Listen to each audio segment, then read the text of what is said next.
The morning light filtered through the grand windows of the Ashford mansion, casting golden rays across the marble floors that Elena Martinez had just finished polishing. At 28, she had been working as a maid in this palatial home for nearly 2 years, finding solace in the quiet routine and the innocent laughter of little Sophie Ashford, the 1-year-old daughter of billionaire Alexander Ashford. Elena paused outside the nursery, her heart swelling as she heard Sophie's babbling through the door. The child had become the light of her life, filling a void she hadn't known existed. Perhaps it was because Elena had lost her own mother young and understood the precious nature of maternal love. Or perhaps it was simply that Sophie, with her bright blue eyes and golden curls, had wrapped tiny fingers around Elena's heart from the moment they met. But today, something felt different. An unsettling tension hung in the air. Alexander Ashford, at 35, was everything the newspapers claimed: brilliant, driven, and devastatingly handsome. He'd built his tech empire from nothing, revolutionizing artificial intelligence and amassing a fortune that placed him among the country's elite. Yet Elena had seen beyond the magazine covers to the exhausted single father who sometimes fell asleep in the nursery rocking chair, his daughter clutched protectively to his chest. Sophie's mother had passed during childbirth, leaving Alexander to navigate fatherhood alone while managing a billion-dollar company. Elena had watched him struggle, had seen the grief in his eyes when he thought no one was looking. She'd witnessed his transformation from a broken widower to a devoted father determined to give his daughter the world. Then Vivian Sinclair entered their lives 6 months ago. Elena heard the clicking of heels on marble and tensed. Vivian swept past without acknowledgement, as she always did. The 27-year-old socialite treated the staff as invisible fixtures, but that wasn't what troubled Elena most. It was the way Vivian looked at Sophie, or rather, didn't look at her. In 6 months of courtship and engagement, Elena had never once seen genuine affection in Vivian's eyes when she gazed at the little girl. There was tolerance, perhaps. Performance, certainly, when Alexander was watching. But love? Not a trace. Elena tried to shake off her concerns as she entered the nursery. Sophie squealed with delight, reaching her chubby arms upward. Lena. Lena. Good morning, my little sunshine, Elena cooed, lifting the toddler and breathing in her baby powder scent. Sophie nuzzled into her neck, and Elena's heart clenched. Tomorrow, everything would change. Tomorrow was the wedding. As Elena changed Sophie's diaper and dressed her in a pink romper covered in tiny butterflies, she tried to silence the voice of worry in her mind. Maybe she was wrong. Maybe Vivian would grow to love Sophie once they were a family. Maybe Elena was simply jealous, though she'd never allowed herself to think of Alexander as anything more than her employer, no matter how many quiet moments they'd shared over Sophie's bedtime stories. Lena sighed. Sophie's small hand patted Elena's cheek, her expression concerned with that uncanny perception children sometimes possess. No, sweetie. I'm happy. Today we're going to play in the garden. Would you like that? But as Elena carried Sophie downstairs, she overheard voices from Alexander's study. The door was slightly ajar, and Vivian's sharp tone carried clearly. After tomorrow, things are going to change around here, Alexander. I've been patient, but I won't live in a house that revolves around a child's schedule. We'll need a proper nanny, someone who keeps her in the nursery wing where she belongs. Elena froze on the stairs, holding Sophie closer. Vivian, she's my daughter. Alexander's voice was strained but firm. And she'll be well cared for. But darling, you have a company to run, a social life to maintain. Children are better seen and not heard, especially at important events. My mother raised me with certain standards. Your mother sent you to boarding school at age 5. Exactly. It made me who I am today. Disciplined. Successful. You need a partner who can stand beside you, not a man playing house with a baby. Elena's blood ran cold. She continued down the stairs as quietly as possible, but her mind was racing. This was worse than she'd feared. Vivian wasn't just indifferent to Sophie. She viewed the child as an obstacle to be removed. The rest of the day passed in a blur of wedding preparations. Florists came and went. Caterers bustled through the kitchen. The house transformed into a venue of white roses and silk ribbons, everything orchestrated to Vivian's exacting specifications. Elena kept Sophie in the garden as much as possible, away from the chaos. They blew bubbles and chased butterflies, and Elena committed every moment to memory. Her contract included staying on after the wedding, but she wondered how long Vivian would tolerate a maid who'd earned Sophie's affection so completely.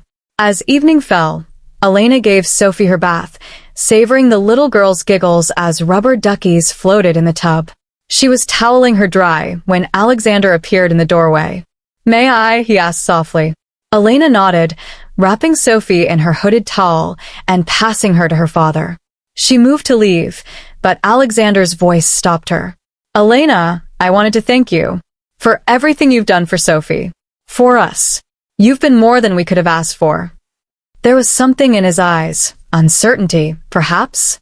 But before Elena could respond, Vivian called from downstairs, her voice imperious and demanding. Alexander's jaw tightened. "I should go. Would you mind putting Sophie to bed?" As he disappeared, Elena held Sophie close and whispered into her soft hair, "I'll always protect you, little one. Always." She had no idea that within 24 hours, she would be called upon to keep that promise in a way that would change all their lives forever. The wedding day dawned with deceptive beauty. The sky stretched overhead in perfect cloudless blue, and the grounds of the Ashford estate had been transformed into something from a fairy tale. White chairs lined the rose garden in perfect rows, an arch of flowers marked the altar, and a string quartet practiced softly in the morning air. Elena had barely slept. She'd spent the night in the room adjacent to Sophie's nursery, a small maid's quarters that had become her sanctuary. Every time she'd closed her eyes, she'd seen Vivian's cold expression and heard those chilling words, "Children are better seen and not heard." At 6 in the morning, Sophie woke crying. Elena was there in seconds, lifting the toddler from her crib. "Sure, it's okay, little love. I've got you." But Sophie was inconsolable, her tiny fists rubbing at her eyes, her face flushed with fever. Elena's practiced hand on the child's forehead confirmed her fears. Sophie was burning up. "Oh no, sweetie. Let's get you some medicine." She was in the bathroom, measuring out infant acetaminophen, when she heard voices in the main hallway. Normally, the family wing was quiet at this hour, but today was different. Elena cracked the door open and peered out. Vivian stood in the hallway wearing a silk robe, her phone pressed to her ear. Her voice was low but intense. "Told you, after today, I'll have access to everything. The prenup is a joke. His lawyers are good, but mine are better. Once we're married, I'll suggest he expand the business overseas. Those Chinese deals you've been pushing? I'll make them happen. Yes, I know the technology is proprietary. That's exactly why it's worth so much to your clients." Elena's heart stopped. She was eavesdropping on something that sounded like corporate espionage, but before she could process it fully, Vivian's tone shifted. "The kid? She won't be a problem. I've already researched boarding schools in Switzerland. She'll be on a plane within the month. Alexander will protest at first, but he's too busy to raise a child properly anyway. I'll frame it as being for her own good, better education, social advantages. He'll cave. No, he won't divorce me over it. He's too honorable, too concerned with Sophie's stability. Once we're married, he'll do anything to keep the family together, even if it means sending her away." The blood drained from Elena's face. Sophie whimpered in her arms, and Elena quickly retreated into the nursery, her mind spinning. This wasn't just about a distant stepmother. Vivian was planning to steal Alexander's technology and exile his daughter. The woman was a fraud, a spy, and by tonight, she would be Sophie's legal stepmother with all the rights that entailed. Elena paced the nursery. Sophie clutched to her chest. What could she do? She was a maid. Who would believe her word against Vivian Sinclair, daughter of the Sinclair banking dynasty? Even if Alexander believed her, what proof did she have? A overheard phone call? Vivian would deny everything, claim Elena was a jealous servant trying to sabotage the wedding. And Alexander, he'd been so lonely, so desperate for Sophie to have a mother figure. He might want to believe Vivian's denials. Sophie coughed, pulling Elena from her spiraling thoughts. The little girl's fever was concerning, but not dangerously high. Still, Elena made a decision. She would tell Alexander. She had to try. She waited until 7 o'clock, when she knew he'd be awake, then knocked softly on his bedroom door with Sophie in her arms. "Come in," his voice called. Alexander stood by the window in his undershirt and dress pants, bow tie hanging loose around his neck. He looked exhausted, and when he saw Sophie's flushed face, concern immediately creased his features. "Is she all right?" "She has a fever, but that's not why I'm here." Elena's voice trembled. "Mr. Ashford, I need to tell you something about Miss Sinclair. I overheard her this morning, and—" "Elena." He held up a hand, his expression pained. "Whatever you heard, whatever concerns you have, I appreciate your devotion to Sophie. I do. But today isn't the day for this." "But sir," she was talking about sending Sophie away. "About your company's technology." "Stop." His voice was firmer now. "I know you care about Sophie. I know you might feel territorial about your role in her life. But Vivian is about to become my wife and Sophie's mother. Whatever adjustment period there might be, we'll navigate it as a family." Elena felt tears prick her eyes. "You're not listening to me. I am listening. And I'm asking you to trust my judgment." He ran a hand through his hair, and for a moment, he looked so worn down that Elena's heart ached for him. "My daughter needs a mother. I need a partner. Maybe Vivian isn't perfect, but no one is. We'll make it work." "What if you're wrong?" The question hung between them. Alexander's jaw tightened, and Elena saw something flicker in his eyes. Doubt, perhaps, or fear that she'd named the very concerns he'd been suppressing. "I appreciate everything you've done for us, Elena. Truly. But unless you have actual proof of wrongdoing, I need you to respect my decision." Dismissed, Elena returned to the nursery with Sophie. Her hands were shaking as she prepared the little girl's breakfast. Proof. She needed proof. An idea struck her. Vivian's phone call, if she could somehow get evidence. Recording maybe? But Elena wasn't tech-savvy, didn't have access to Vivian's devices or communications. She was still wrestling with the problem when her phone buzzed. It was Maria, the head housekeeper, summoning all staff to a meeting in the kitchen. Elena settled Sophie in her playpen with toys and hurried downstairs. The kitchen was crowded with caterers, servers, and estate staff. Maria stood at the center, clipboard in hand. "Listen up, everyone. The ceremony begins at 3 o'clock. Guests start arriving at 2. I need everyone on their best behavior. This wedding is going to have press coverage, so we represent the Ashford name today."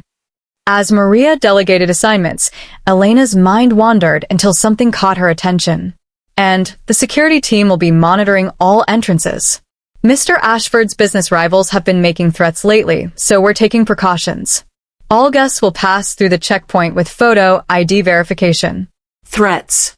Business rivals. The pieces clicked together in Elena's mind. After the meeting dispersed, she approached Maria. "The business threats. What kind of threats?" Maria lowered her voice. "Attempted corporate espionage mostly. Someone's been trying to hack the company servers, steal proprietary AI algorithms. Mr. Ashford's head of security thinks it's a Chinese tech firm, but they can't prove it." "Why do you ask?" Elena's pulse raced. "No reason. Just curious." She hurried back to the nursery, her mind working furiously. Vivian had mentioned Chinese clients on that phone call. What if Vivian herself was the insider threat? What if she'd been planning this from the beginning? Seduce the lonely billionaire, get access to his technology, then cash out. But again, Elena had no proof. And time was running out. By noon, the house was in controlled chaos. Elena kept Sophie isolated in the nursery, away from the bustling preparations. The little girl's fever had broken, but she was clingy and fussy, sensing perhaps that something momentous was happening. "Daddy Mary?" Sophie asked, her bottom lip trembling. "Yes, sweetie. Daddy's getting married today." "Lena, stay?" "I'll always stay with you," Elena promised, though she had no idea if she could keep that vow. At 2 o'clock, guests began arriving. Elena watched from the nursery window as luxury cars lined the circular drive, as women in designer dresses and men in tailored suits made their way to the garden. The creme of society, all here to witness Alexander Ashford's marriage. At 2:30, Elena dressed Sophie in the flower girl dress Vivian had selected, a frilly white confection that washed out the child's coloring. Sophie pulled at the uncomfortable fabric, whining, but Elena soothed her. "I know, baby. Just for a little while." She was carrying Sophie toward the garden when she passed Alexander's study. The door was open, and she saw him standing alone, staring at a photograph on his desk. Even from the doorway, Elena recognized it, a picture of him with his late wife, both of them glowing with joy. The expression on his face in that moment told Elena everything she needed to know. He didn't love Vivian. He was going through with this wedding out of duty, out of a misguided belief that it was what Sophie needed, but his heart wasn't in it. And suddenly, Elena knew exactly what she had to do. Elena's heart pounded as she stood in the doorway of Alexander's study, Sophie balanced on her hip. She'd made her decision in that split second of seeing his face, the resignation, the sorrow, the knowledge that he was about to make a terrible mistake. "Mr. Ashford," she said quietly. He turned, quickly composing his features into something more neutral. "Elena, is Sophie ready?" "In a moment. But first, I need you to trust me. Really trust me." Something in her tone made him pause. "What are you talking about?" Elena glanced down the hallway, then stepped fully into the study and closed the door. "I told you this morning that I overheard Vivian. You didn't believe me, and I understand why. But I'm asking you now, do you love her?" "That's not appropriate." "Do you love her?" Elena pressed. "Because if you do, if you truly believe she'll be a good mother to Sophie and a true partner to you, then I'll walk out of here and never speak of this again. But if there's even a shadow of doubt in your heart, then you need to listen to me." Alexander stared at her for a long moment. Outside, the string quartet began playing. Guests were taking their seats. Time was running out. "What did you hear?" he finally asked. Elena recounted the phone conversation, Vivian's plans to access his technology, to send Sophie away, to manipulate him into decisions that would benefit her mysterious clients. As she spoke, she watched Alexander's face grow progressively darker. "She mentioned Chinese clients specifically," Elena finished. "Your head of security thinks Chinese competitors are behind the attempted corporate espionage. What if Vivian is the insider they've been looking for?" Alexander sank into his desk chair, his hand covering his mouth. "If this is true, but we have no proof. It's your word against hers, and she'll deny everything." "I know. That's why we need to make her reveal herself." How? Elena took a deep breath. "We need to buy time. We need to delay or stop this wedding long enough to investigate her, to find evidence. And I have an idea, but you're not going to like it." "Tell me." "You need to collapse. Right now, during the ceremony. We'll claim you've had a stroke or some kind of medical emergency. We'll rush you to a private room, call an ambulance for show, but then announce that you're paralyzed." Alexander stared at her as if she'd lost her mind. "You want me to fake paralysis?" "Temporarily. It'll buy us time." "Vivian won't marry a paralyzed man. She's marrying you for your power, your mobility, your active role in your company. If you're suddenly disabled, she'll either delay the wedding or show her true colors. Either way, we'll have an opportunity to dig into her background, find proof of what she's planning." "This is insane." "It's the only way to protect Sophie," Elena said firmly, bouncing the little girl who'd started to fuss. "If you marry Vivian today, she'll have legal rights as Sophie's stepmother. She could block your custody, make decisions about Sophie's care. But if you're not married, you maintain full control." Alexander stood and paced to the window. "Even if I agreed to this, and I'm not saying I am, how would we even pull it off? There are 200 guests out there, including my business associates and board members. If they think I'm incapacitated, the company's stock will plummet. The board could move to replace me. We control the narrative. We say it's temporary, stress-induced, that you're receiving treatment. Your executive team can handle things for a few days while we investigate." "And what happens when Vivian realizes it's a ruse?" Elena met his eyes steadily. We make sure we have proof before she figures it out. Silence fell between them, broken only by Sophie's babbling. The little girl reached for her father, and Alexander took her automatically, holding her close. Elena watched as his expression softened, as his daughter's small hand patted his cheek. "Daddy," Sophie said clearly. "Stay." It was as if the child had spoken the words Alexander needed to hear. His jaw set with determination, and when he looked at Elena again, there was steel in his eyes. "Tell me exactly what you're proposing." They planned quickly, with the urgency of people running out of time. Elena would walk Sophie down the aisle as planned. Alexander would take his place at the altar. But just as Vivian reached him, just before the officiant could begin, Alexander would collapse. "Make it dramatic," Elena advised. "Clutch your chest, your head. Give them something that looks like a stroke or heart attack. The guests will panic, it'll be chaos, and in that chaos, we'll get you to a private room. And then I'll call Dr. Harrison, your family physician, someone we can trust. We'll brief him on the plan.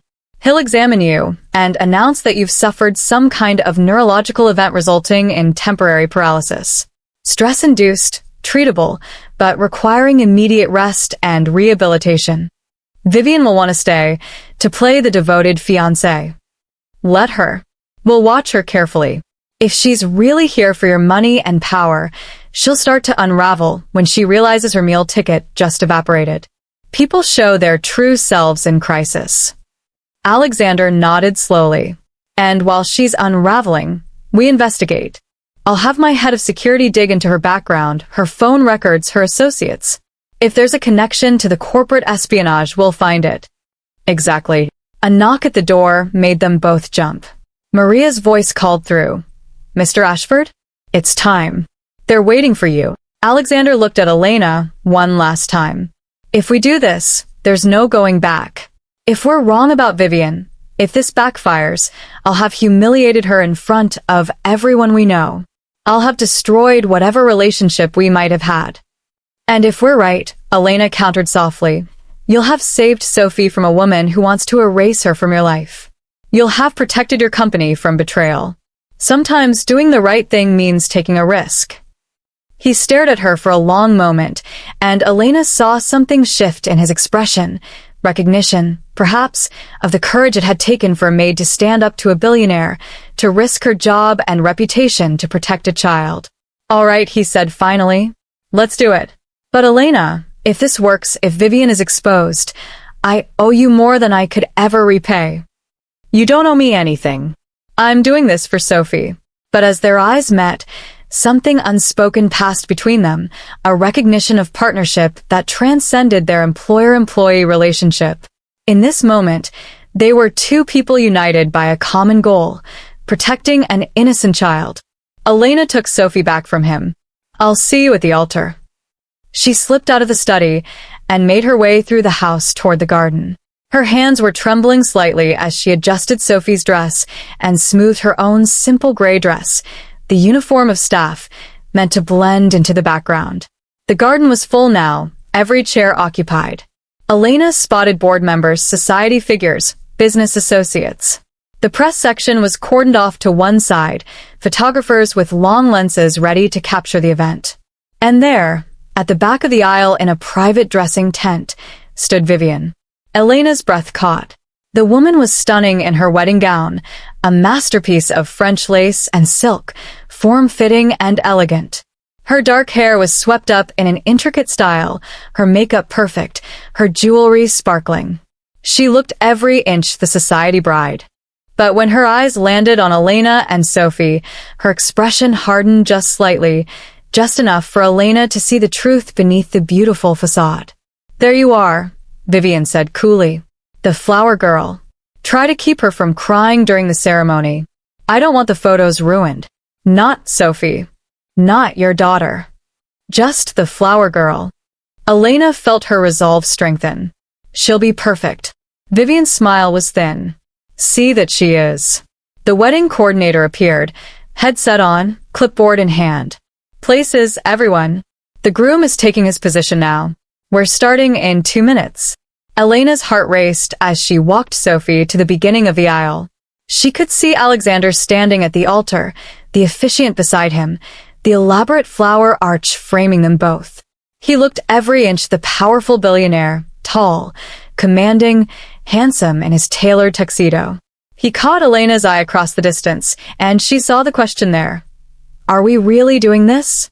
She gave the smallest nod. The string quartet began playing the processional. Elena released Sophie's hand, and the little girl toddle-walked down the aisle, clutching her basket of rose petals. She scattered them haphazardly, more interested in waving at guests she recognized than in her official duties, and a warm murmur of laughter rippled through the crowd. Elena watched from the side as Sophie reached her father and grabbed his leg, refusing to go to the designated spot. Alexander lifted her with a smile, holding his daughter, even though it wasn't part of the choreographed plan. The photographer snapped pictures, capturing the tender moment. Then the music swelled, and everyone rose as Vivian appeared at the back of the aisle. She was radiant, devastating, every eye drawn to her as she glided forward with practiced grace. Her smile was perfect, just the right mix of joy and nervousness. Her hand lifted in a small wave to certain guests. She was performing the role of the blushing bride to perfection. But Elena watched Alexander's face and saw no answering joy there. Only duty. Only resignation. Vivian reached the altar, and Alexander handed Sophie to Elena, who'd moved to the front row. Their fingers touched briefly in the transfer, and Elena felt the slight tremor in his hand. Dearly beloved, the officiant began, his voice carrying across the garden. We are gathered here today. Elena's pulse thundered in her ears. This was it. The moment of truth. She held Sophie close, feeling the little girl's weight against her chest, her baby shampoo scent, the trust in the way she relaxed into Elena's arms. Whatever happened in the next few moments would change all their lives forever. The officiant's voice rolled over the assembled guests like a benediction. Marriage is a sacred bond, a union of two souls who commit to walk through life together, in sickness and in health. Elena watched Alexander's face, saw the moment he made his final decision. His jaw tightened almost imperceptibly, and then his hand moved to his temple, rubbing as if in pain. To love and to cherish, from this day forward. Alexander swayed slightly. Vivian's smile flickered with confusion, but she maintained her composure, probably thinking he was simply overcome with emotion. Before we join this couple in matrimony, I must ask, if anyone has reason why these two should not be wed, speak now or forever hold your peace. It was the moment between heartbeats, the pause before everything changed. Alexander's hand dropped from his temple to clutch at his chest. His eyes widened, and he stumbled backward a step. Alexander? Vivian's voice was sharp with irritation disguised as concern. This wasn't in the script, and she didn't appreciate improvisation. But then Alexander's leg buckled, and he fell to his knees, his face contorting in what appeared to be genuine agony. I can't, something's wrong. The garden erupted in gasps and shouts. Elena held Sophie tighter as the little girl began to whimper, sensing the sudden panic around her. Alexander! Vivian shrieked, and at least that reaction seemed genuine, shock and horror that her perfectly planned day was disintegrating. Alexander collapsed fully, his body hitting the ground hard enough to make Elena wince. His eyes rolled back, and his limbs twitched before going still. It was a masterful performance, terrifying enough to convince even Elena for a split second that something had actually gone wrong. Call an ambulance, someone shouted. Give him room. Is there a doctor here? Guests surged forward, but Alexander's security team was already moving, surrounding him in a protective circle. The head of security, James, had been briefed by Alexander just minutes before. He was one of the few in on the plan. Everyone stay back. James commanded. We need space. I'm calling his physician now. Elena pushed through the crowd, Sophie in her arms. Let me through. I have his daughter. The security team parted for her, and she dropped to her knees beside Alexander. His eyes were closed, his breathing shallow. She placed Sophie's small hand on his chest, letting the little girl feel the steady heartbeat beneath. Daddy sleeping? Sophie asked, tears streaming down her face. Daddy's going to be okay. Elena whispered, loud enough for others to hear. But he needs help right now. Vivian stood frozen in her wedding gown, her bouquet fallen to the ground. Her face had gone pale, but Elena couldn't tell if it was from genuine fear or from rage at the interruption. Other bridesmaids surrounded her, offering support, but Vivian barely seemed to notice. Within minutes, an ambulance arrived. Alexander had arranged for it to be standing by, just out of sight. But instead of loading him onto the vehicle, Dr. Harrison arrived and immediately took charge. "I'm his personal physician," the doctor announced. "Move him to a private room in the house. I need to examine him immediately." James and another security guard lifted Alexander carefully, carrying him toward the mansion as Dr. Harrison followed, barking orders. The wedding guests milled in confused clusters, some already on their phones, no doubt spreading the news across social media and business networks. Elena followed the men inside with Sophie, staying close as they maneuvered through the hallways to Alexander's bedroom. Once inside with the door closed, Dr. Harrison made a show of examining Alexander while James swept the room for listening devices. "Clear," James announced. Dr. Harrison straightened, his expression grave. "You're sure about this, Alexander?" Alexander's eyes opened. "I'm sure. What's the diagnosis, doctor?" "For public consumption, I'm going to say you've suffered an acute stress-induced neurological event, possibly a stroke. We'll need to run tests, but preliminary examination suggests temporary paralysis of the lower extremities. You'll need rest, rehabilitation, and time to recover." "How long can we maintain this?" "A few days, maybe a week. After that, people will start demanding second opinions outside. Specialists. You'll need concrete proof by then." Alexander nodded. "James, I need you to investigate Vivian Sinclair. Phone records, email, bank accounts, travel history, everything. Cross-reference with any known associates of competing tech firms, especially Chinese companies. I want to know who she's been talking to and what she's been saying." "I'm already on it," James confirmed. "I've had my suspicions for a while, if I'm honest. Some of her questions about your security protocols. The way she'd ask about your schedule and business meetings. I flagged it, but you said to give her the benefit of the doubt." That was a mistake. A knock at the door interrupted them. James opened it to find Vivian, still in her wedding gown, her face a mask of anguish. "I need to see him," she demanded. "I'm his fiancé." Dr. Harrison moved to block her view of the bed. "I'm sorry, Miss Sinclair. He's resting. The next few hours are critical." "What happened? What's wrong with him?" "I believe he suffered a stroke. We're running tests now, but the preliminary examination shows paralysis of the lower body." Vivian's hand flew to her mouth. "Paralysis? Is it permanent?" "Too early to tell. Could be temporary, could be lasting. We'll know more in the coming days." For just a moment, Elena saw Vivian's mask slip. There was no devastation in her eyes, no heartbreak.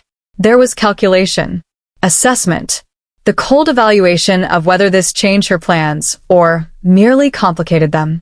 Then the mask was back in place, and Vivian was dabbing at her eyes with a handkerchief. "This is terrible. On our wedding day, I should be with him." "He needs rest," Dr. Harrison said firmly. "I'll allow brief visits once he's stabilized, but right now, the best thing you can do is help manage the situation. There are 200 guests downstairs who need to be informed and dismissed.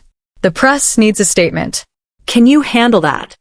It was a test, Elena realized. Dr. Harrison, briefed by Alexander, was giving Vivian an out, a way to step away from the disaster with her dignity intact, if she was truly only interested in power and status rather than Alexander himself. Vivian straightened, something hardening in her expression. "Of course. I'll take care of everything. This is just a setback. We'll get through this together." She touched the door frame, looking past the doctor at where Alexander lay. "I'll be back soon, darling. I'm not going anywhere." After she left, Elena released a breath she didn't know she'd been holding. "She's staying." "Did you expect anything else?" Alexander's voice was tired. "She's invested 6 months in this relationship. She's not going to abandon it easily." "But now we've changed the equation," James said. A paralyzed man isn't the same prize as a healthy billionaire. She'll start to show strain, make mistakes. Dr. Harrison packed his medical bag. I'll need to go downstairs and give a statement to the guests. Alexander, you need to actually rest. This kind of stress isn't good for you, pretend crisis or not. Elena, perhaps you should take Sophie to the nursery. The child doesn't need to see more of this. Elena looked at Alexander, and he nodded. Take care of her. I'll send for you both later. Back in the nursery, Elena struggled to process everything that had just happened. She changed Sophie out of the flower girl dress and into comfortable pajamas, though it was only late afternoon. The little girl was exhausted from the emotional upheaval, her earlier fever, and the disrupted routine. Daddy okay? Sophie asked for the 100th time. Daddy's going to be fine, Elena promised, rocking her in the nursery chair.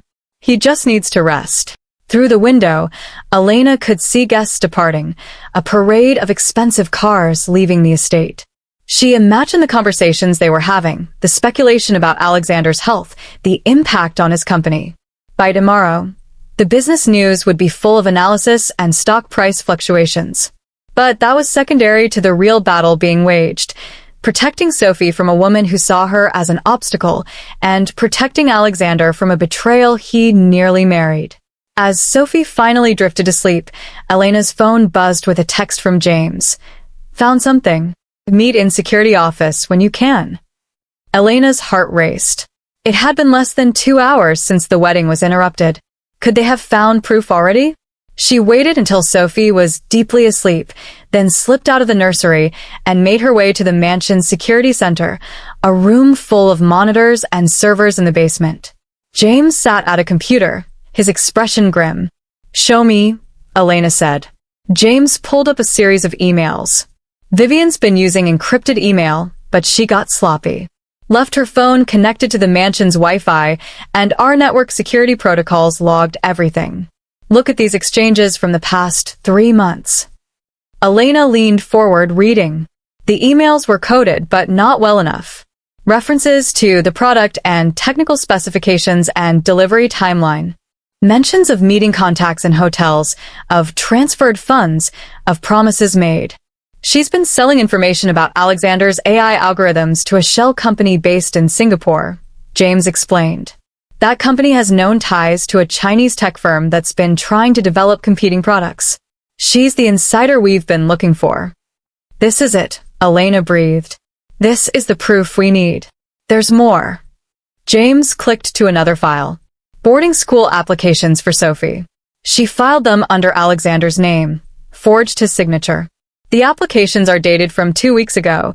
She was planning to send Sophie away even before the wedding. Rage and vindication warred in Elena's chest. We need to show this to Alexander. I've already sent copies to his encrypted email.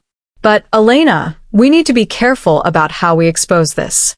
If Vivian realizes we're onto her, she could destroy evidence or run. We need to catch her in the act of transmitting information, or get her to confess. How do we do that? James smiled grimly. We set a trap. And I think I know exactly what bait to use. The mansion fell into an uneasy quiet as evening descended. Guests had departed, taking their shock and speculation with them.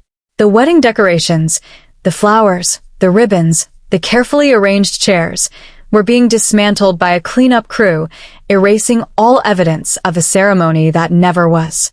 Elena sat in Alexander's room, Sophie sleeping in her arms, while Alexander lay in bed and James outlined his plan. Vivian thinks you're paralyzed and vulnerable, James explained. She'll be reassessing her options. Does she cut her losses and run? Does she stay and try to salvage her plans? Either way, she's going to make contact with her handlers to report what happened and get instructions. So, we intercept that communication, Alexander said from the bed. He'd maintained the pretense of paralysis even here, keeping his lower body still though Elena knew it must be uncomfortable. Exactly. I've set up monitoring on all her devices, phone, laptop, tablet. The moment she sends or receives anything, we'll capture it. But I want to push her into making that contact sooner rather than later. How? Elena asked. By giving her hope. Tomorrow morning, Dr. Harrison will examine you again, Alexander. He'll deliver good news. The paralysis might be temporary. There are signs of nerve response. You could make a full recovery. But, and this is crucial, the treatment is extremely expensive and time-consuming. You'll need to step back from company operations for months, possibly a year. Alexander's eyes narrowed. You think that'll force her hand? I know it will. If she believes you'll recover, but be distracted with rehabilitation, she'll see an opportunity. She'll accelerate her plans to extract information and transfer it to her contacts while you're vulnerable.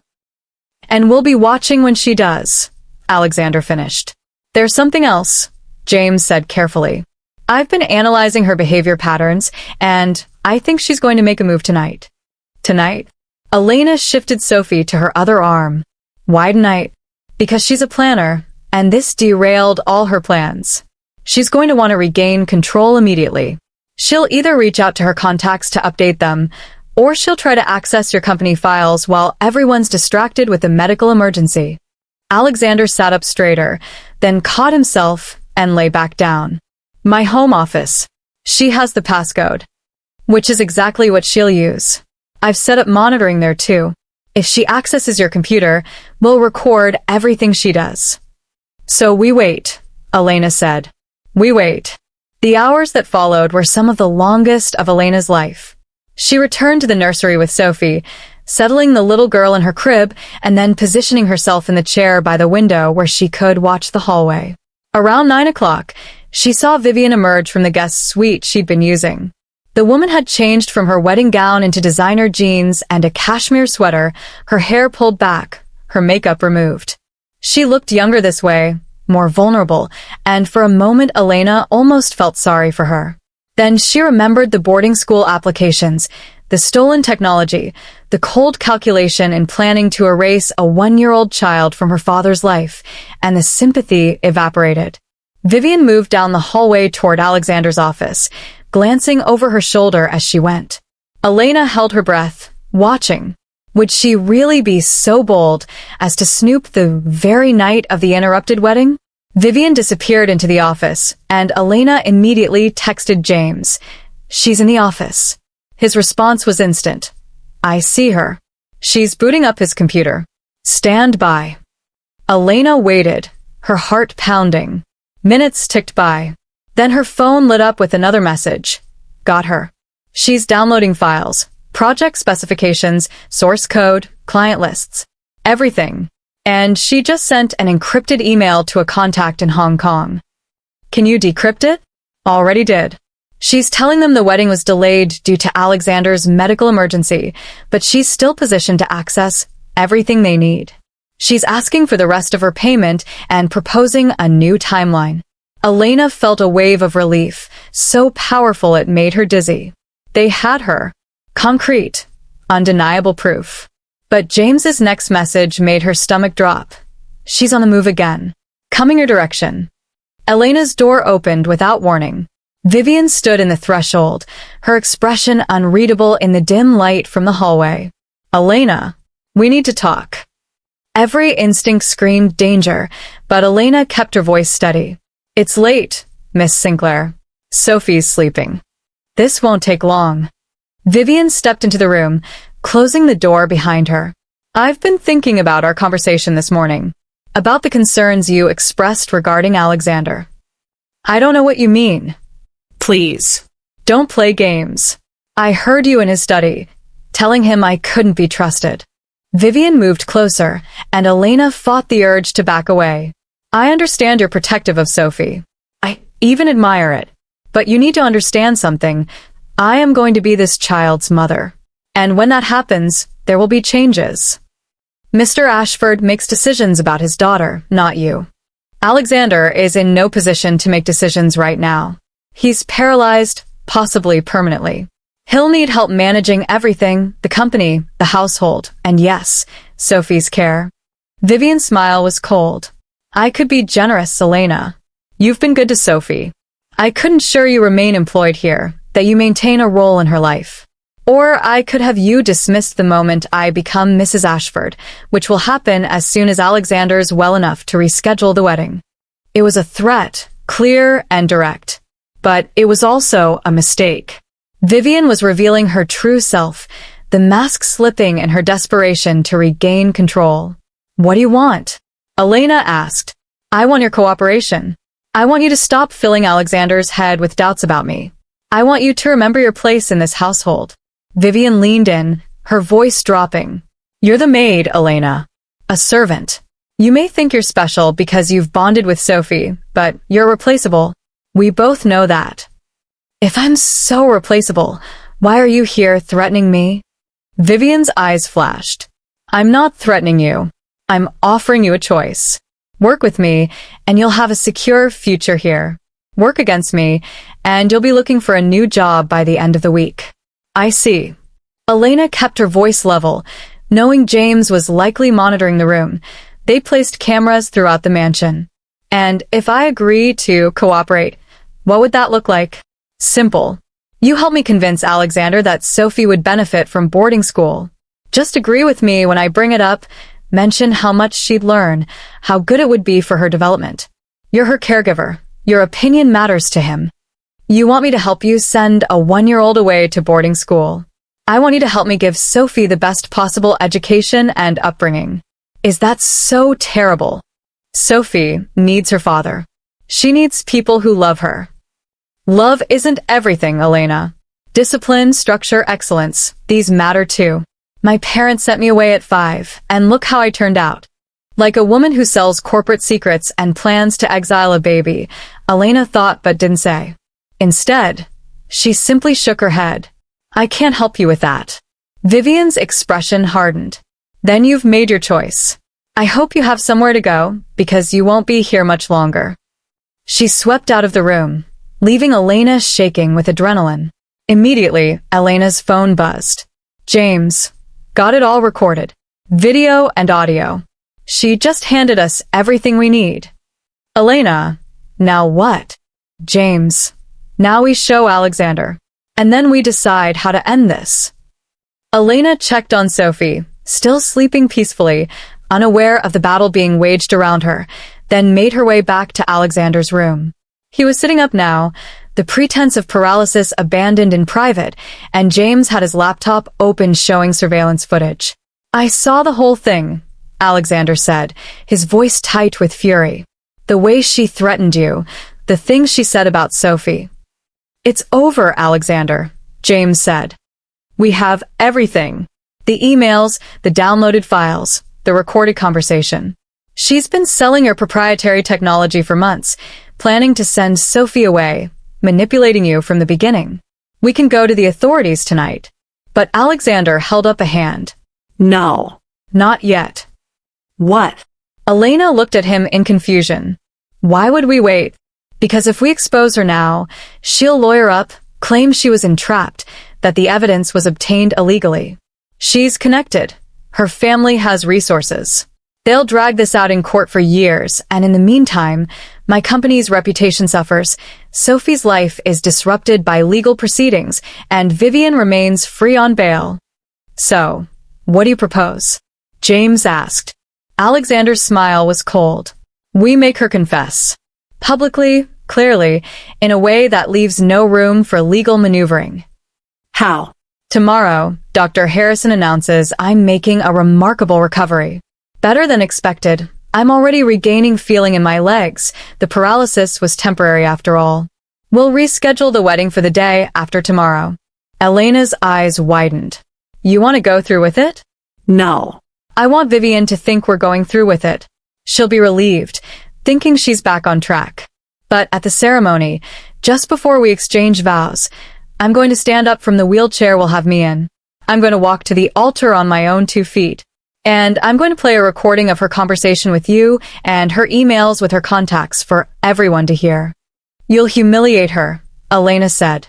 She planned to humiliate me. To steal from me. To exile my daughter. Alexander's voice was steel. She deserves to face the consequences of her actions in front of all the people she tried to impress. Her family, her friends, her social circle, they all need to know exactly who she is. James nodded slowly. It's risky. If she suspects anything, she'll run. Then we make sure she doesn't suspect. Elena, tomorrow you need to act defeated. Let her think she won your confrontation. Be cooperative, even helpful. Make her feel secure in her victory. I can do that, Elena said, though the thought of pretending to support Vivian made her sick. This is going to work, Alexander said with quiet certainty. 48 hours from now, this will all be over. Sophie will be safe, my company will be secure, and Vivian will be facing criminal charges. But even as Elena nodded her agreement, she couldn't shake a feeling of unease. They were playing a dangerous game, and Vivian Sinclair had proven herself to be far more cunning than they'd initially realized. What if she had one more trick up her sleeve? The next morning arrived with deceptive normalcy. Sunlight streamed through the mansion windows, birds sang in the garden, and the domestic staff moved through their routines as if the previous day's drama had never occurred. But Elena felt the tension thrumming beneath the surface like an electrical current. She dressed Sophie in a yellow romper, the little girl's favorite, and brought her downstairs for breakfast.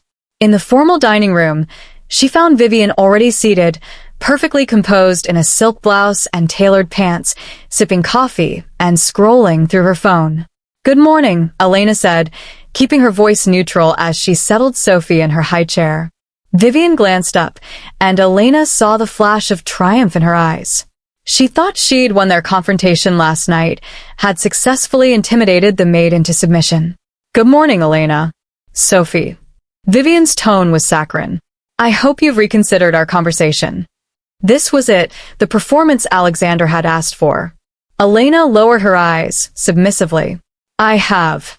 You're right that I need to remember my place. I was overstepping. I'm glad you see it that way. I don't want there to be conflict between us." "Neither do I, Miss Sinclair." The door opened and Dr. Harrison entered, medical bag in hand. "Ladies, I'm here to examine Mr. Ashford. Miss Sinclair, you might want to be present for this." Vivian stood immediately, eagerness breaking through her composed facade. "Of course. Is there news? I'd prefer to examine him first and then discuss my findings." They proceeded upstairs to Alexander's room, where he lay in bed, a wheelchair positioned nearby. Elena hung back with Sophie while Vivian rushed to Alexander's side, taking his hand. "How are you feeling, darling?" she cooed, all concern and devotion.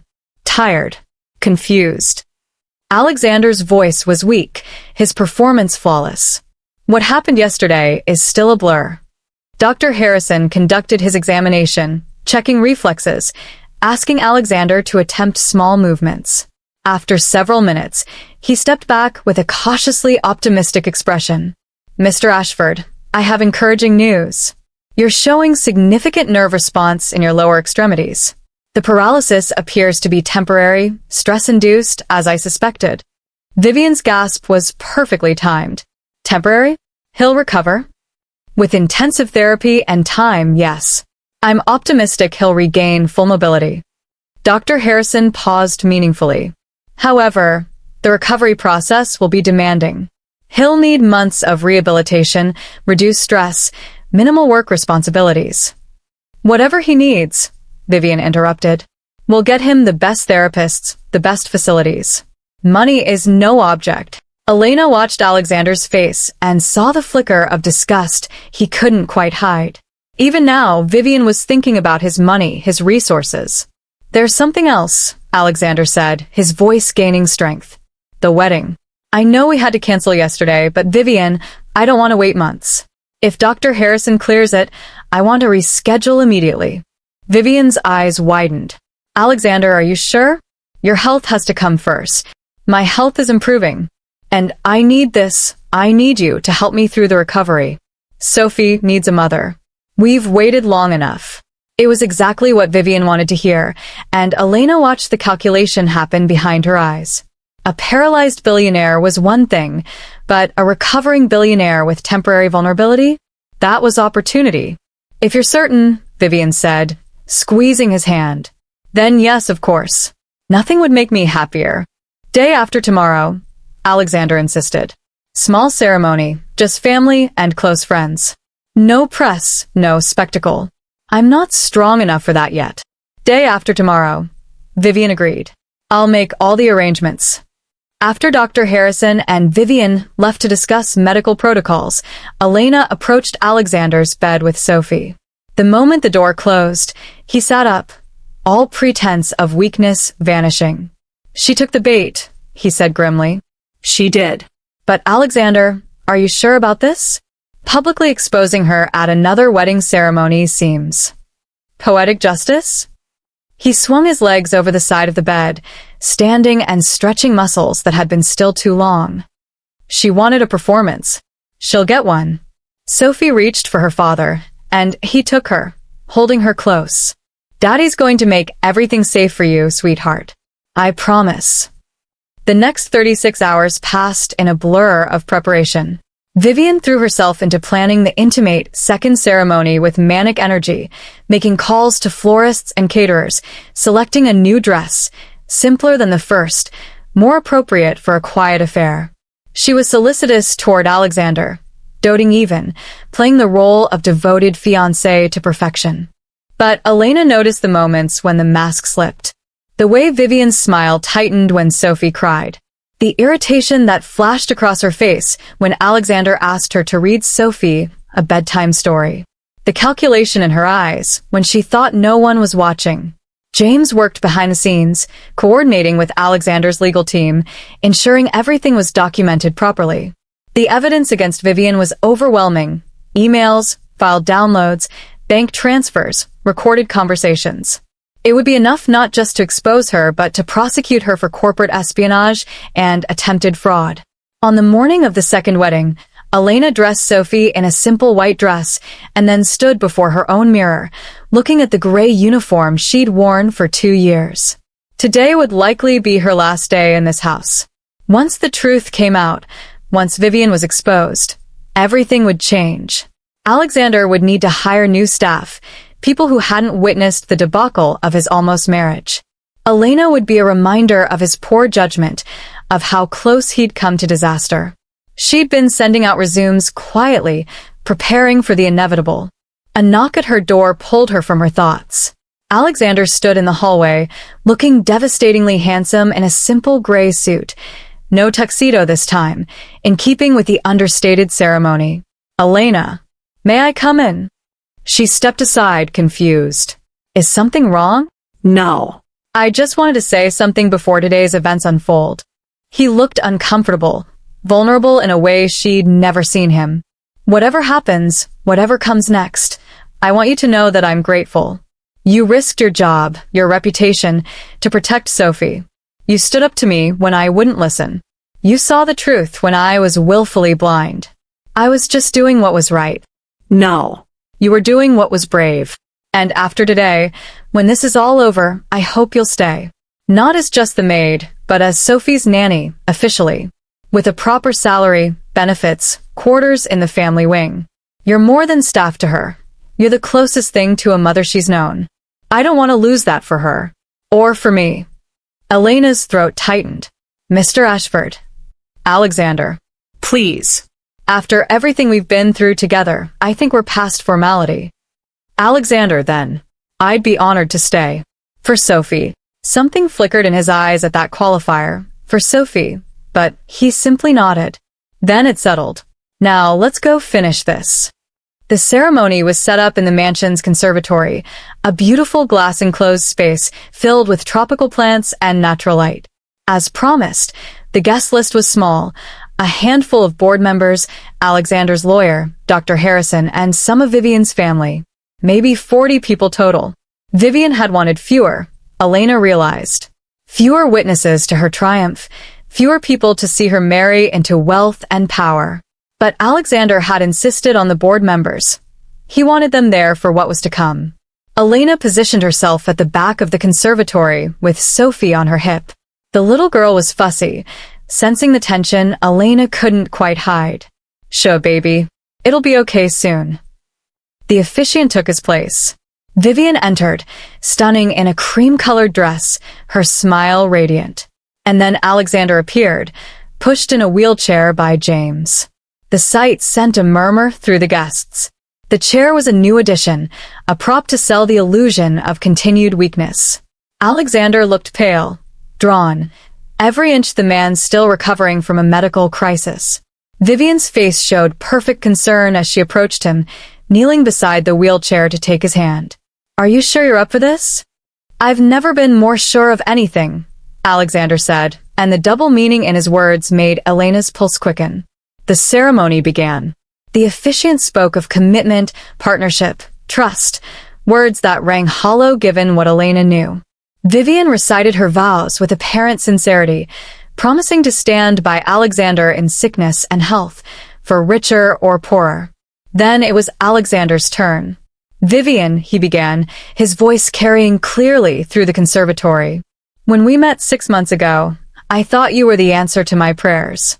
A partner, a mother for Sophie, someone to help me build a life after loss." Vivian's eyes glistened with tears. "But I've learned something important these past few days. Something about trust and truth and the lengths people will go to for power and money." The first hint of confusion crossed Vivian's face. "Alexander, what?" "I've learned that sometimes the people closest to us are the ones we should fear most." Alexander's hands gripped the wheelchair arms. "And I've learned that I don't need this chair anymore." He stood. The gasp that went through the conservatory was audible. Vivian stumbled backward, her face draining of color. "Surprise," Alexander said coldly. "The paralysis was temporary. Very temporary." "I don't understand," Vivian stammered. "This is wonderful. You're healed. We can end this farce." Alexander nodded to James, who moved to the front with a tablet. "Ladies and gentlemen, I'd like you to hear something." The recording played. Vivian's voice filled the conservatory, her conversation with Elena about sending Sophie away, about Elena being replaceable, about the cooperation she demanded. Then came the emails, messages to contacts in Hong Kong and Singapore discussing proprietary technology, payment schedules, delivery of stolen information.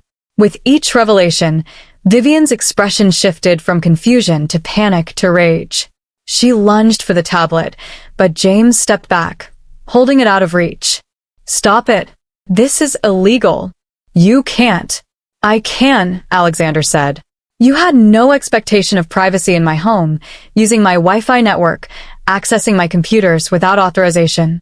Everything you did was monitored by my security team as part of our ongoing investigation into corporate espionage." Vivian spun to face the guests, many of whom had pulled out their phones, recording. "This is a setup. He's trying to humiliate me." "No, Vivian.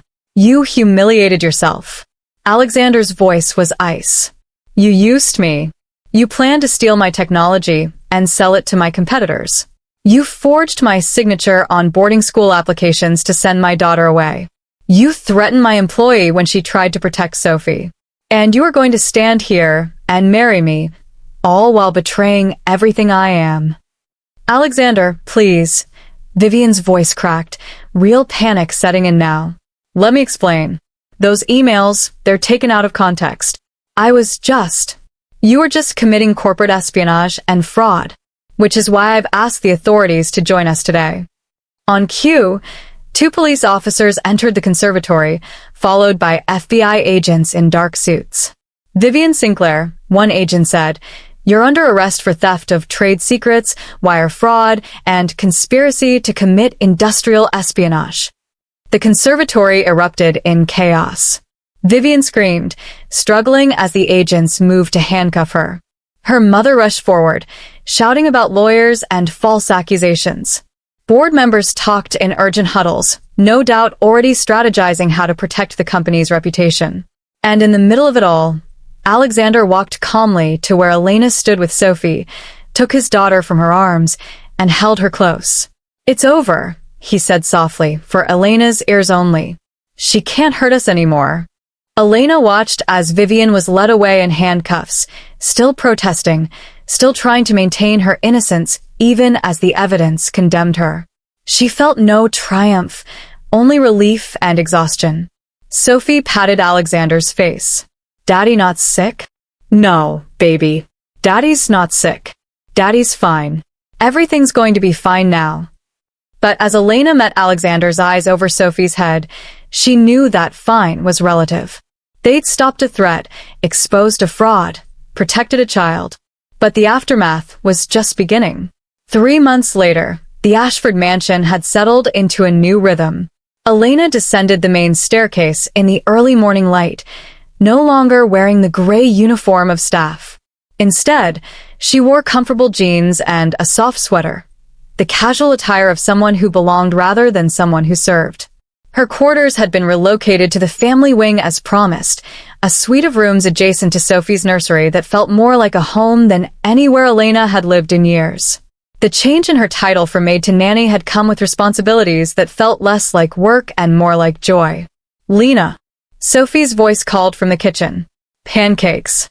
Elena smiled and quickened her pace, finding the nearly 2-year-old sitting in her high chair, sticky with syrup, while Alexander stood at the stove flipping pancakes with surprising confidence.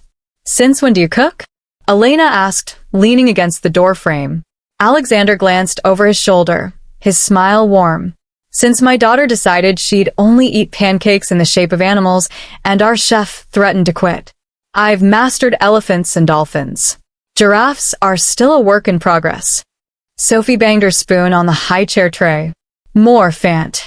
1 elephant pancake coming up for the demanding princess." Elena moved to pour herself coffee from the pot.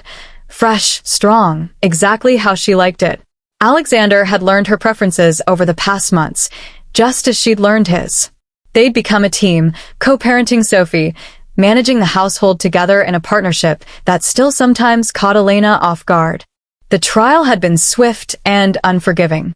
Vivian's arrest at what should have been her wedding had made national news, and the subsequent investigation had uncovered an espionage ring that extended beyond just her.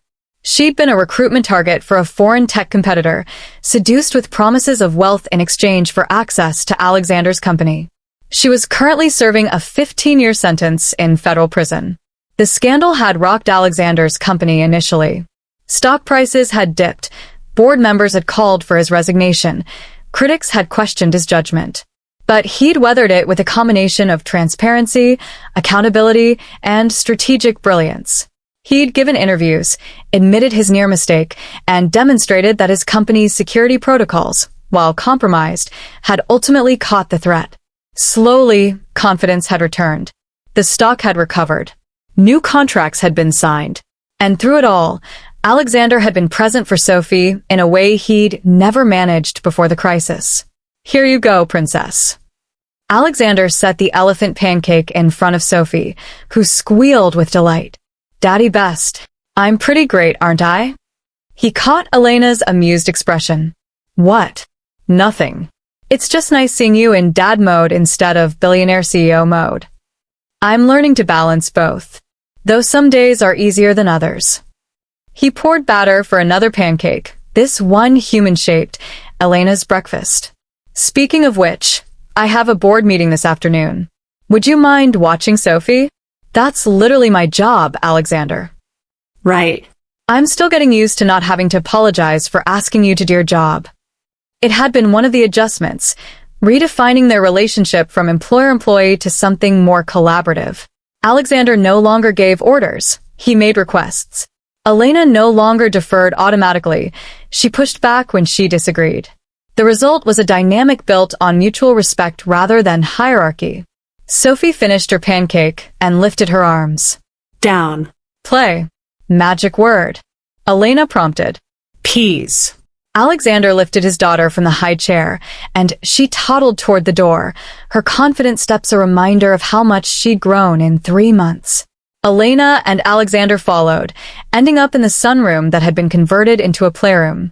"I've been thinking," Alexander said as Sophie dumped a basket of blocks on the floor, "about making some changes around here." "What kind of changes?" "I've been offered an opportunity to give a TED Talk about my experience, about how I almost made the biggest mistake of my life because I was lonely and desperate for family, about the importance of protecting what matters most." Elena settled on the floor beside Sophie, helping stack blocks. "That sounds like a good platform. You could help other people avoid similar mistakes." "I want to, but I've also been thinking about changes closer to home." Alexander sat on the couch, his expression serious. Elena, these past 3 months have been the best of my life, since my wife died, at least. Having you here, as part of our family rather than just staff, has changed everything. Sophie's happier. I'm happier. And I need you to know that you're not just the nanny. You're family. Elena's throat tightened. Alexander. Let me finish. I know we have an employer-employee relationship legally. I know there are boundaries we shouldn't cross. But I also know that what we've built here, this partnership, this team, it's something rare. And I don't want to lose it. Sophie abandoned her blocks and crawled into Elena's lap, as if sensing the emotional weight of the conversation. Elena held her close, meeting Alexander's eyes. I'm not going anywhere, she said softly. This is my home now. You're my family. Both of you. Good. Because I have a proposal, and before you panic, not that kind of proposal. Alexander's smile was self-deprecating. I want to formalize your role here. Not just as Sophie's nanny, but as her legal guardian in my will. If anything ever happens to me, I want to know she'd be with someone who loves her as much as I do. Someone she already sees as a mother figure. The word mother hung in the air between them. Elena had been careful not to overstep, not to try to replace Sophie's biological mother in anyone's eyes. But the truth was, she loved this little girl fiercely, completely, with a depth that sometimes frightened her. I'd be honored, Elena whispered. There's more. I want to establish a trust in your name, enough to ensure you'd be financially secure, that you could raise Sophie in comfort if you had to. I want you to have a real stake in this family, not just a salary. That's too much, Alexander. It's not enough. You saved my daughter. You saved me from making a catastrophic mistake. You've given us both a second chance at family. How could I possibly repay that? Sophie's small hand patted Elena's cheek. Lena, Mama? The question, innocent, curious, made both adults freeze. Elena's eyes filled with tears, and she looked to Alexander for guidance. He moved from the couch to the floor, sitting beside them. Lena is someone very special, Alexander told his daughter gently. Someone who loves you very much. What we call her is up to you as you get older, okay? Love, Lena, Sophie declared, then turned and kissed Elena's cheek with sticky lips. I love you too, sweetheart, Elena managed. Later that afternoon, after Sophie was down for her nap and Alexander had left for his meeting, Elena stood in the nursery doorway, watching the little girl sleep. She thought about the journey that had brought her here, a young woman who'd lost her own mother, who'd been drifting through life as an invisible servant, who'd found purpose and family in the most unexpected place. She thought about the moment 3 months ago when she'd made the decision to risk everything to protect a child. How terrifying it had been to stand up to a billionaire, to insist he listen when he wanted to ignore her warnings. How uncertain the outcome had seemed. And she thought about what had been gained, not just Sophie's safety or Alexander's company's security, but a family. Real and imperfect and chosen rather than born into. Her phone buzzed with a text from Alexander. Board meeting running late. Can you handle dinner? Elena smiled as she typed back. Sophie and I will manage. Take your time. Thank you. For everything. 3 words that had become something of a refrain between them, an acknowledgement of debts too large to fully express. Elena went downstairs and started preparing dinner, simple pasta that Sophie would eat without complaint. As she worked, she heard the front door open and close. Alexander appeared in the kitchen, loosening his tie. Meeting ended early. They approved the new security protocols and the ethics training program for all employees. And they agreed to establish a whistleblower protection policy, anonymous reporting for anyone who sees something wrong. That's wonderful. Something good came from all of this. A lot of good came from it. I'm getting a second chance to build things right, the company, my family, my life. Alexander moved closer, and Elena felt her breath catch. In recent weeks, there had been moments like this, charged with possibility, where the careful boundaries between them seemed to blur. Alexander, we should talk about. I know. Boundaries. Propriety. The optics of an employer and employee getting too close. He ran a hand through his hair. But Elena, At some point, we need to acknowledge that this stopped being just an employer-employee relationship months ago. Maybe it never was. What are you saying? I'm saying that I care about you.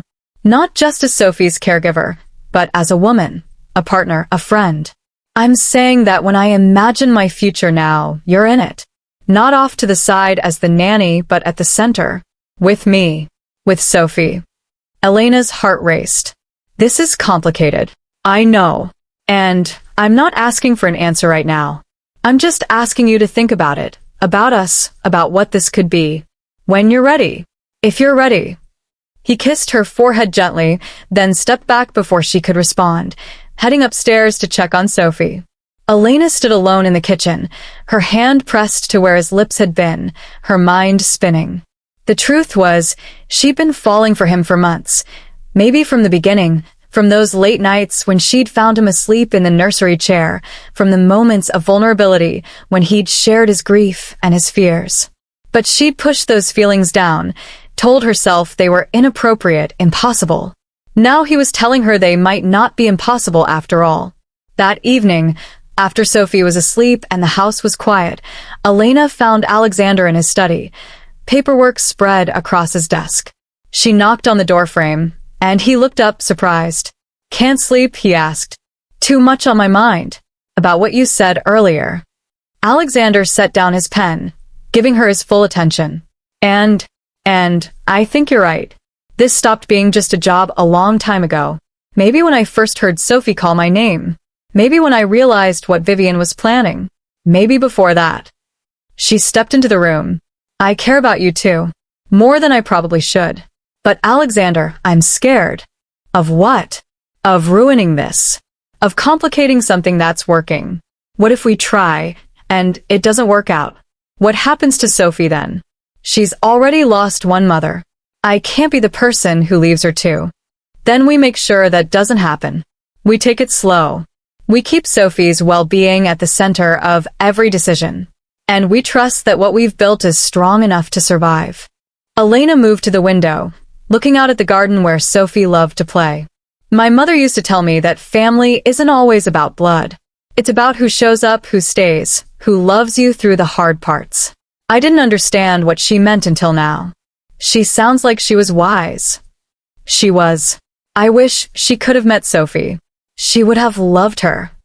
I think she'd be proud of you. For the woman you've become, for the family you've helped create here. Elena turned back to face him, seeing the sincerity in his eyes, the hope. Can we really do this? Build something real? I think we already are. Alexander stood and crossed to her, taking her hands. I'm not asking you to marry me tomorrow. I'm not even asking you to start dating officially right now. I'm just asking for a chance. For us to see where this goes, naturally at our own pace. And Sophie. Sophie already loves you. That won't change. If anything, she'd be thrilled to have you even more present in our lives. Elena thought about the little girl upstairs, sleeping peacefully, secure in the knowledge that she was loved and protected.